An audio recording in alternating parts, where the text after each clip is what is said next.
kalau zaman kerajaan itu jauh lebih enak daripada zaman sekarang. Sebagai rakyat ya. Kalau zaman kerajaan kan yang lu dengerin itu cuma suaranya raja gitu. Di atasnya raja itu cuma ada suaranya Tuhan, dianggapnya begitu kan. Tapi kalau sekarang kan enggak. Lu mau ngedengerin suaranya siapa? Pejabat pemerintah yang mana? Suara bupati. Di atasnya kan masih ada suara gubernur. Di atasnya masih ada suara menteri.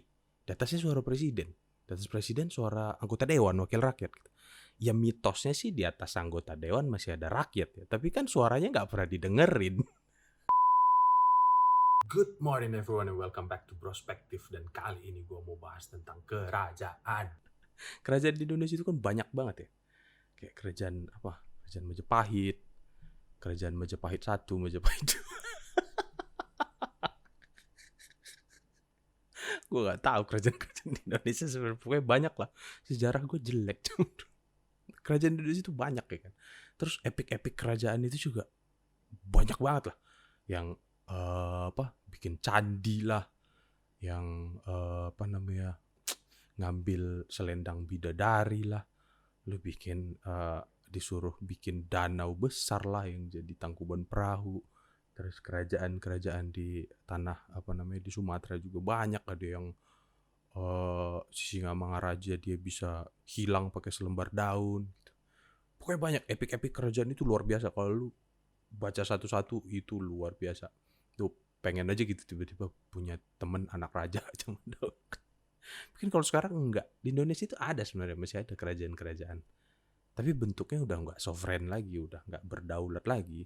Dia cuman kayak sejenis daerah istimewa gitu aja. Karena kayak Kesultanan Jogja, Kesultanan Cirebon, ada sultannya, ada adipatinya, ada kanjeng sultannya. Tapi mereka itu kan report ke presiden. Mereka itu statusnya lebih seperti gubernur, walaupun mereka dianggap sultan oleh rakyat di Jogja, di Cirebon dan di tempat lain. Mereka itu berdaulatnya ke NKRI gitu kan, reportingnya itu direct reportingnya itu ke presiden, gitu, udah beda. Tapi kalau di negara-negara yang masih apa apa sih istilah kayak Inggris itu apa sih? Ya pokoknya kayak Inggris lah.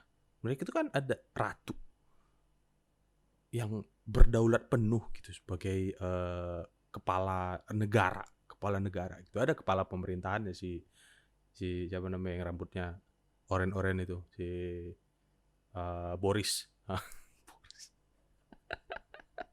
Boris Bokir. Oke, dia kepala pemerintahan, tapi kepala negaranya itu ratu. Jadi di mata uangnya mereka juga cuma ada gambarnya ratu. Gitu. Nggak ada tuh drama-drama siapa nih yang mau kita masukin ke itu ke mata uang kita yang baru, nggak ada. Terus ada drama orang-orang katain pahlawan nasional dari Papua lah, dari mana itu nggak ada di mereka. Fotonya itu cuma satu, fotonya Ratu Elizabeth gitu.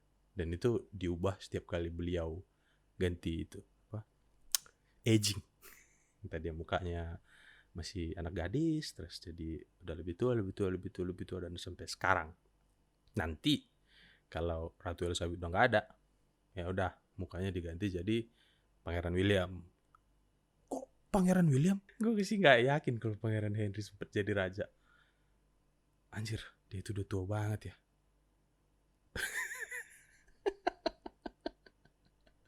Dia tuh mungkin waktu dilahirin udah pengen banget. Saya pangeran, saya pewaris tahta kerajaan Inggris. Nanti setelah ibu saya mangkat, kerajaan Inggris ada di tangan saya. Sampai sini kok ya nggak jadi-jadi.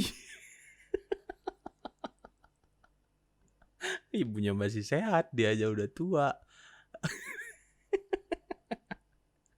Whatever, kita lupakan tentang itu. Ya entah siapa lah, pokoknya mukanya udah muka satu orang aja, yang lain nggak ada gitu kan. Dan kalau lu pikir-pikir lagi, kalau di acara-acara keagamaan gitu kan, ngedoainnya gampang. Ngedoainnya tuh cuman kayak gini aja. Kami berdoa untuk ratu kami, atau kami berdoa untuk raja kami gitu. Udah selesai, beres gitu, tuntas. Kalau di Indonesia kan enggak. Misalnya ada acara-acara keagamaan gitu. Kita gimana? Kami berdoa untuk presiden kami, menteri kami, jajaran pejabat negara kami dari yang tertinggi sampai yang terendah.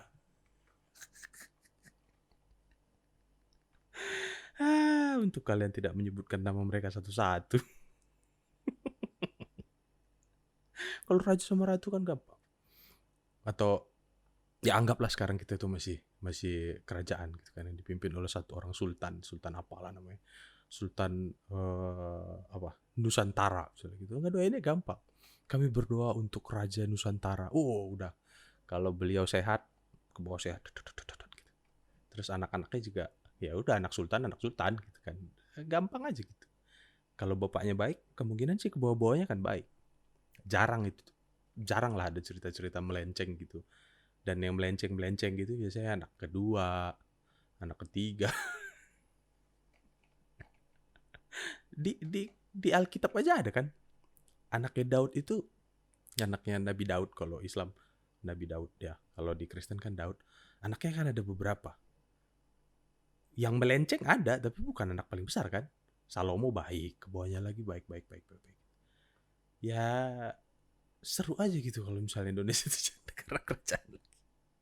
Tapi jangan ya, jangan di-cut terus dikasih ke bin. Dia mau makar, mau menghapus negara demokrasi kesatuan Republik Indonesia. No. Gua cuman berandai-andai aja. Kayaknya enak kalau Indonesia balik ke kerajaan lagi gitu kan. Tapi siapa rajanya ya? Atau ratunya? Apakah Kanjeng Mami? Kok pakai merah? Aduh. Lupakanlah. Nah, kenapa gua ngomongin kerajaan tiba-tiba? Karena lu ingat gak? Bukan seandainya. Kecuali lu tinggal di gua, udah nggak pernah keluar selama berbelasan-belasan tahun dari dalam gua. Lu pasti tahu kalau di Indonesia itu balik lagi ada beberapa kerajaan yang pengen eksis gitu. Kerajaan-kerajaan halu, kerajaan-kerajaan yang halusinasi pengen eksis di Indonesia gitu kan. Dan beberapa bulan terakhir atau beberapa minggu ini ada lagi satu kerajaan yang mencoba eksis. Kerajaan Angling Dharma. Aduh, kerajaan kok copy paste, lu bingung dah. Kerajaan Angling Dharma itu kan dari Indosiar, terus mungkin ada zaman dulu, gue nggak tahu, gue nggak sempet research tentang kerajaan Angling Dharma zaman dulu. Tapi ya lu pikirin satu nama yang lebih fenomenal gitu, kalah sama Kekaisaran Sunda. Itu Sunda Empire, luar biasa kan, orang dengar namanya juga. Terus kalau misalnya ditaruh di baju kesebelasan sepak bola, Sunda Empire FC gitu. SFC apa kayak keren gitu. Ini Angling Dharma. Orang kan kalau Angling Dharma itu ingatnya Indosiar, Raja Wali segede naga. Terus apa lagi kalau Angling Dharma? Es krim, Indo es krim yang baru-baru ini. Lu belum jadi kerajaan udah jadi bahan bully-bully orang gitu. Ya tolong lah, kalau kalian pengen jadi bikin kerajaan, pilih nama yang enak gitu. Kekaisaran apa gitu, pakai sesuatu nama yang itu. Tapi terlepas dari itu, seandainya dua kerajaan ini eksis gitu kan, eksis barengan di Indonesia. Kalau kerajaan kan identik sama perang ya zaman dulu. Kalau sekarang kan apa namanya? Apa sih? Persemakmuran, namanya persemakmuran, tetap apa ya, okupansi juga kan. Occupation. Nah, itulah pokoknya. Seandainya kerajaan itu masih eksis sekarang dan mereka itu saingan, siapa nih kerajaan paling hebat gitu, dari sisi kanan, dari sisi kiri. Kalau gue sih ngejagoin Sunda Empire. Karena ya namanya hal baru, orang pasti akan lebih apa namanya? Judge the book by its cover lah. Judge the empire, judge the new kingdom from its name lah. Kayak House of Targaryen, keren. House of Tully, dengerin aja males. Tapi House of Targaryen, House of Stark, lambangnya keren. Gambar anjing, gambar serigala gitu. House of Targaryen. Terus ada House of Lannister rusa kalau nggak salah. Targaryen itu apa namanya? naga atau apa, lupa gue. Keren gitu namanya. Jadi dari dua kerajaan yang mau eksis ini, antara Angling Dharma atau si Sunda Empire, gue pasti akan milih Sunda Empire. Karena dari nama aja udah kelihatan keren gitu. Nah terus kalau misalnya apa, kaya-kayaan, misalnya dua kerajaan ini kaya-kayaan, gue tadi sempat lihat-lihat, sempat baca-baca sedikit tentang dua kerajaan. Gue mau riset tentang kerajaan beneran di Indonesia nggak sempat, tapi ngelihat kerajaan halu gini sempat gue bikin bahan riset supaya kalian tahu kalau saya serius mau bikin konten. Jadi kerajaan-kerajaan itu lihat ya. Nah, sumber kekuatan, asik, sumber kekuatan dan ke apa, kekayaan. Kerajaan Angling Dharma. Kerajaan Angling Dharma ini dianggap menjadi raja dengan kekuatan dari makhluk gaib. Tidak terlalu meyakinkan di abad 21 zaman sekarang. Terus kita pindah ke Kerajaan Sunda Empire. Kerajaan Sunda Empire ini berdiri sejak zaman Alexander the Great. Alexander the Great gitu kan, namanya pun Alexander the Great. Walaupun Alexander the Great itu Alexander the Great bukan sih yang ditikam, itu Caesar ya. Alexander the Great gitu. Terus apa namanya, masih kayak ini benar nih, kepemimpinan Alexander the Great kemudian diturunkan ke Julius Caesar yang beristrikan Cleopatra 7. Strukturnya udah jelas gitu. Alexander the Great, Julius Caesar, terus dia nikah sama Cleopatra, terus dari Cleopatra ini jadi Lord Terangga. Kan kalau lu bikin itunya apa namanya, the family tree, pohon keluarga itu enak gitu ngeliatnya. Taruh di satu museum gitu kan. Kalau Angling Dharma tadi kan berawal dari kekuatan roh gaib, langsung nggak seru gitu. It's coming from dari mana gitu kan, nggak itu bukan satu cerita yang menarik kalau misalnya lu bawa cerita itu ke anak-anak lu kayak gitu. Papa, kerajaan kita datang dari mana ya? Datang dari makhluk gaib. Langsung ke papa. Gak seru gitu. Jadi gak, ya bukan dongeng sebelum tidur yang meyakinkan gitu. Tapi kalau si Sunda Empire tadi, saya sebagai orang yang terpelajar aja mulai kurang yakin dengan ilmu saya.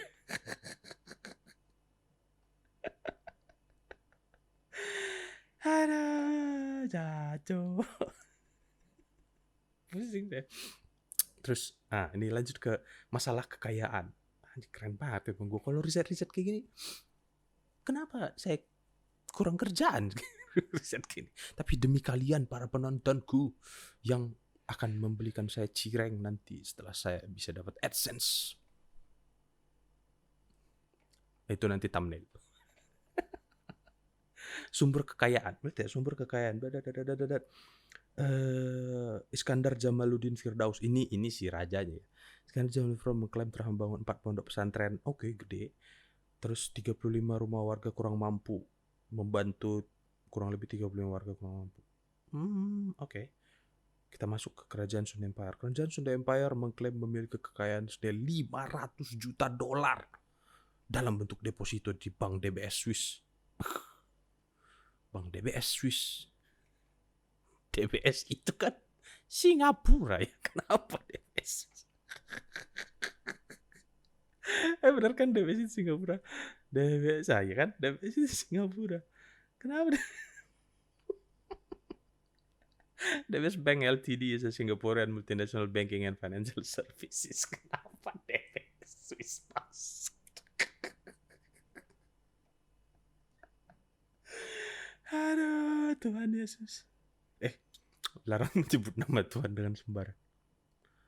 Ya tapi kenapa DBS Swiss gitu? Tapi 500 juta US dollar. Nolnya berapa? 6 tambah 8. Nolnya 8. Tambah 4. Anggaplah sekarang satu Singaporean dollar itu 10.000 gitu kan. DBS kan Singapura ya.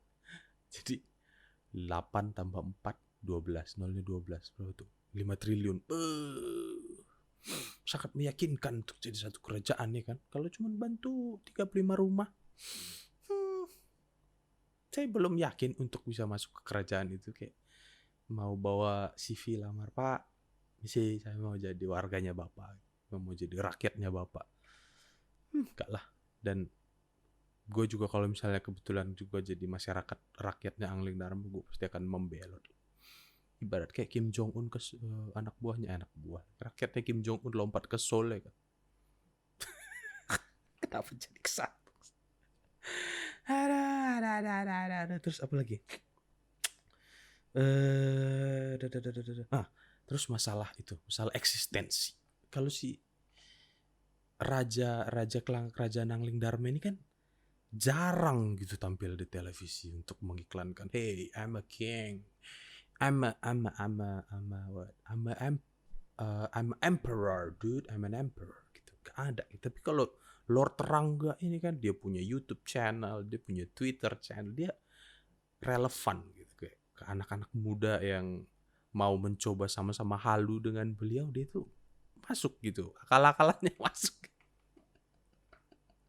Jadi balik lagi, kalau misalnya gue disuruh milih mau masuk ke kerajaan mana, gue akan dengan sangat-sangat teguh bilang gue mau masuk ke kerajaan Sunda Empire. Gak apa-apa lah, gue orang Batak, gak peduli, gue akan belajar bahasa Sunda. Temen gue banyak orang Sunda, gue bisa belajar bahasa Sunda. Siapa tahu saya bisa jadi pembelot atau spy mata-mata Sunda Empire, masuk ke kerajaan Angling Dharma. Gue akan curi elang mereka yang sebesar naga.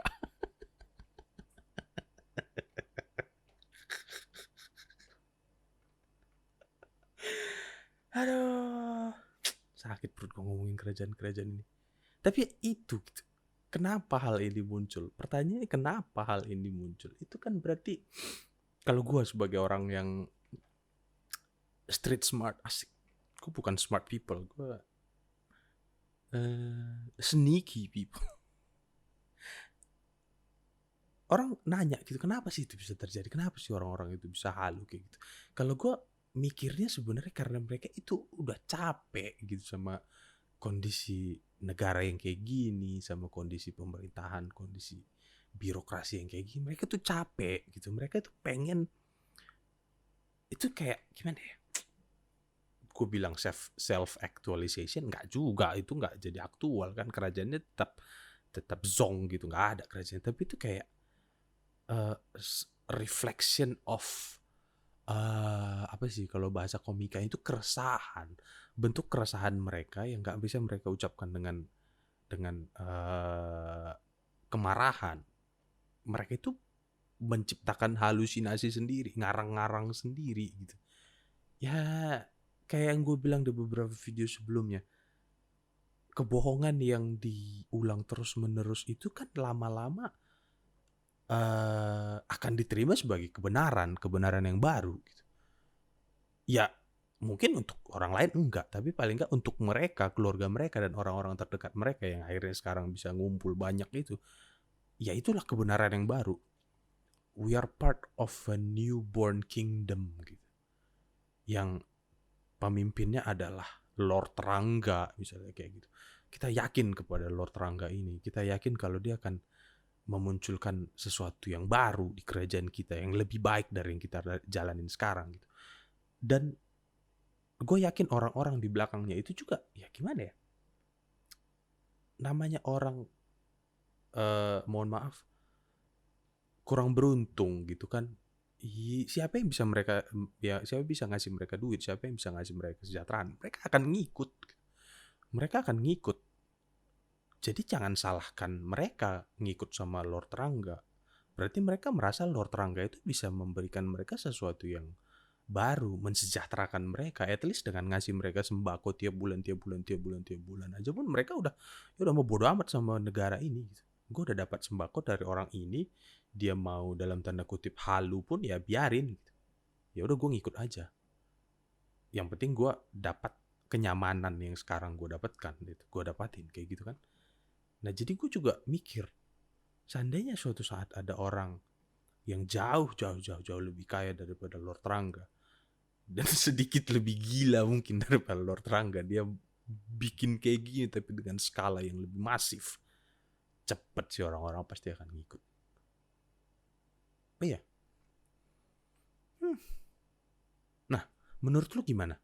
Ini kan omongan gue udah banyak yang menyimpang aja gitu dari tadi. Nah menurut lu gimana? Seandainya ada kerajaan, atau seandainya dua kerajaan ini beneran eksis, lu mau pilih yang mana? Lu taruh di kolom komentar di bawah. Terus lu kalau misalnya lu halu terus gue pengen bikin kerajaan gitu, lu pengen bikin kerajaan apa, lu taruh komentar di bawah. Dan gue pengen tahu pendapat lu tentang kerajaan-kerajaan ini. Bisa nggak sih suatu saat, misalnya Indonesia kan kayak ada mitos yang apa sih namanya, Dewi apa, aduh gue lupa Dewi apa namanya, itu datang ke Indonesia terus kayak menyatukan semuanya itu di Indonesia di bawah kekuasaannya dia. Mungkin nggak itu balik lagi kayak yang biasa, lalu like, subscribe, share, serah mau ngapain. Kalau lu suka ya lu kasih thumbs up, kalau enggak lu kasih thumbs down, kasih tahu sama gue alasannya apa biar gue bisa bikin video yang lebih bagus lagi. Dan ini suaranya dari mic yang kemarin, mudah-mudahan lu suka. Terima kasih sudah menonton. Gue Ricky Rahmana, sampai jumpa di video berikutnya.